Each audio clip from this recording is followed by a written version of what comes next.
अब हम आते हैं अपने मेन टॉपिक पर। ट्रिपर्टाइल स्ट्रगल फॉर कन्नौज।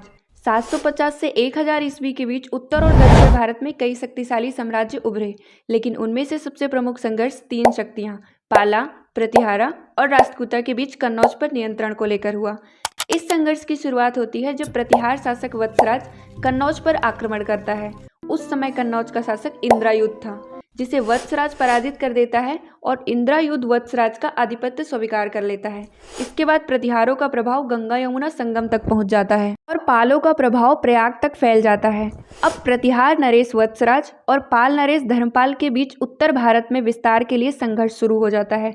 इसी बीच राष्ट्रकूट शासक ध्रुव हस्तक्षेप करता है और सबसे पहले वत्सराज को पराजित कर देता है। इसका लाभ उठाते हुए धर्मपाल कन्नौज के शासक इंद्रायुध को हटाकर उसके भाई चक्रायुध को शासक बना देता है, जो उसका आधिपत्य स्वीकार कर लेता है और इसी के साथ धर्मपाल उत्तरापद स्वामिनी की उपाधि धारण करता है। दूसरे चरण में स्थिति थोड़ी बदलती है। यहाँ मुख्य रूप से दो शक्तियां ही सामने रह जाती हैं, पाल शासक धर्मपाल और प्रतिहार शासक वत्सराज। इसी समय कन्नौज में आयुध वंश के दोनों भाई इंद्रायुध और चक्रायुध के बीच संघर्ष चल रहा होता है और चक्रायुध को पालों का संरक्षण प्राप्त होता है। तीसरे चरण की शुरुआत तब होती है जब प्रतिहार शासक नागभट्ट द्वितीय कन्नौज पर अधिकार कर लेता है।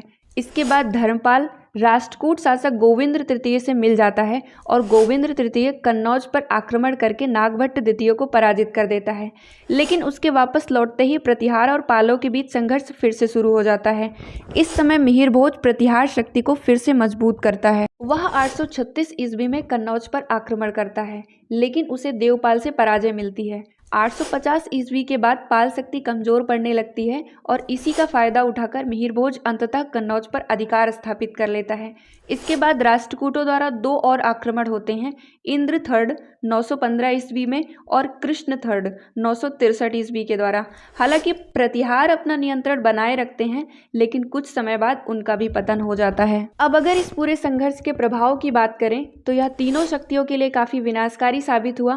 प्रतिहार कन्नौज पर नियंत्रण स्थापित करने में सफल हुए, लेकिन राष्ट्रकूटों ने उनकी शक्ति को कमजोर कर दिया। वहीं पाल अपनी खोई हुई शक्ति दोबारा प्राप्त नहीं कर सके। इस संघर्ष का एक बड़ा परिणाम यह भी हुआ कि उत्तर भारत में गुटबंदी बढ़ने लगी और राजपूत शक्तियों का उदय हुआ।